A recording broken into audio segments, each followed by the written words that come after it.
네, 여러분 안녕하십니까? 2023년 5월 23일 코멘트입니다.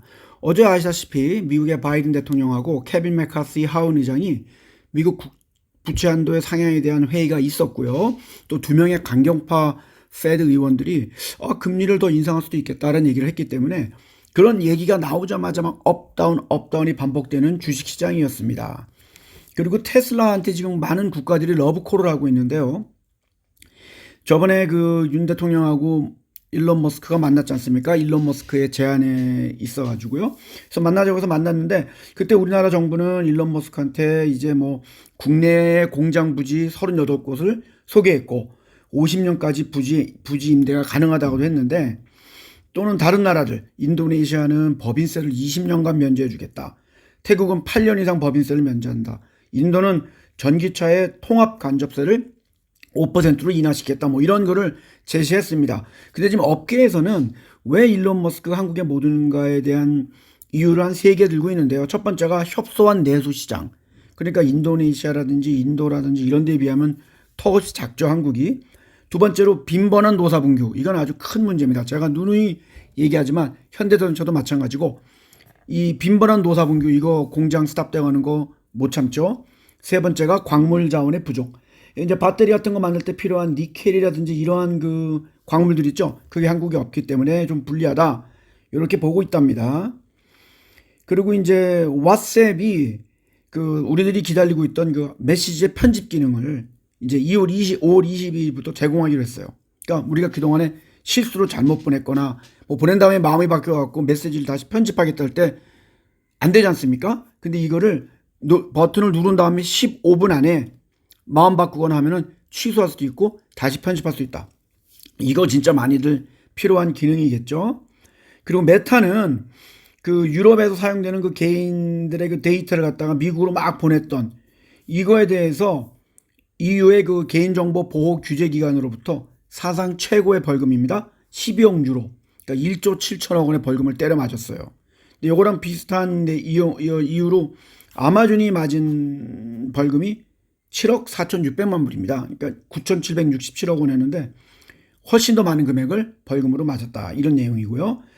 그리고 중국은 지금 코로나19 확진자가 늘고 있어요. 그래서 6월 말까지 일주일에 약 한 6,500만 명이 걸릴 것 같다. 이렇게 얘기를 했고요. 얼마 전에 남아공하고 케냐를 다녀온 싱가포르의 그 리센융 총리도 처음으로 코로나19에 확진이 되었습니다. 최근에 코로나가 다시 느는 모습이에요. 그리고 또 하나는 중국은 지금 현재 23조 달러, 그러니까 4,275조 원, 엄청나게 큰 금액이죠.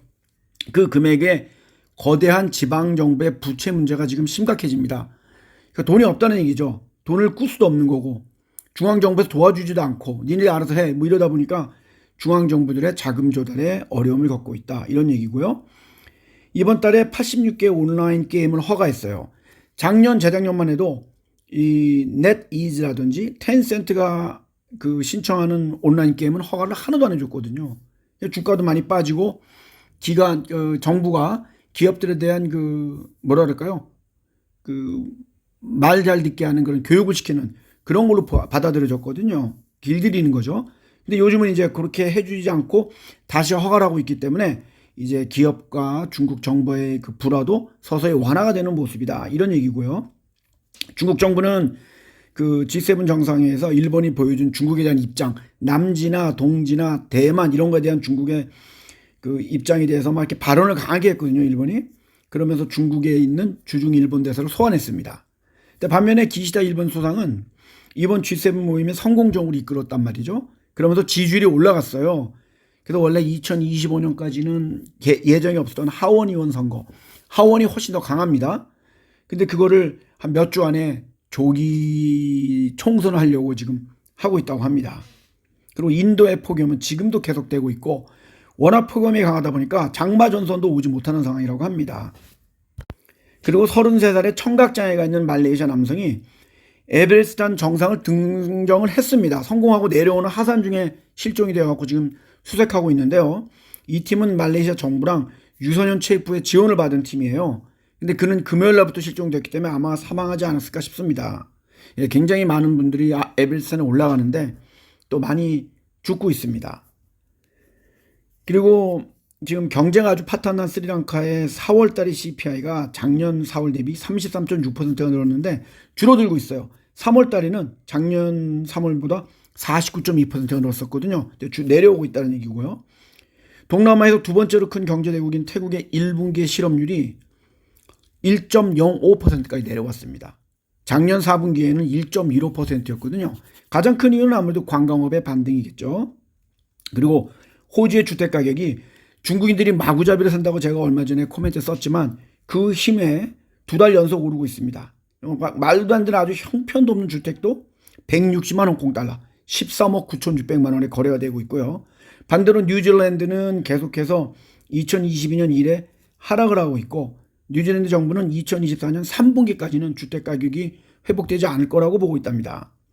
그리고 지난 1월에 윤 대통령이 UAE를 가셨지 않습니까? 거기 가서 그 에너지하고 IT 같은 분야에다가 UAE가 최대 300억 불, 39조 3,500억 원입니다.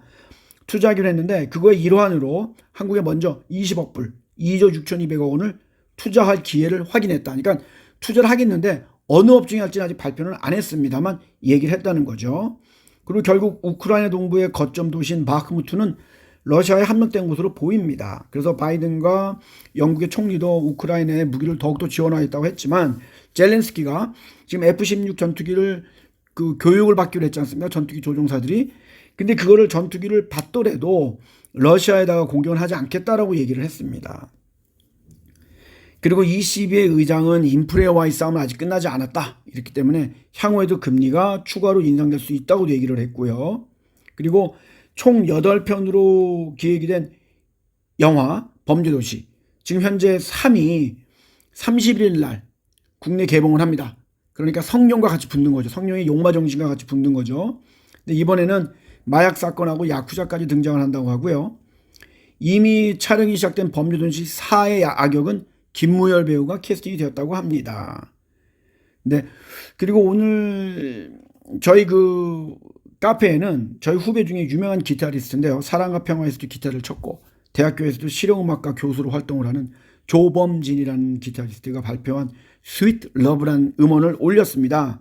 근데 유튜브에는 올릴 수 있는지 모르기 때문에 올리질 못하고 있고요. 시간 나시는 분들은 저희 그 네이버의 카페에 가셔서 조범진의 스윗 러브 한번 들어보시면 좋을 것 같습니다. 굉장히 사실은 가을이나 겨울에 들을 만한 아주 좋은 곡이라고 생각합니다. 네, 그럼 즐거운 하루 되세요. 감사합니다.